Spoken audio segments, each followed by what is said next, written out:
Good evening, everyone. This is an update on my arowana tank. It's a 4 feet by 15-inch tank, and I've added some new fish.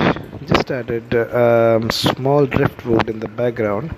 There are a few more things that I'm gonna do with the tank, and the fish that I've added are two red hooks and two parrotfish, both of which I bought at the size of around 2 inches, and just had to make sure that the arowana could not bite on them. They have to be larger than the jaw size of the arowana.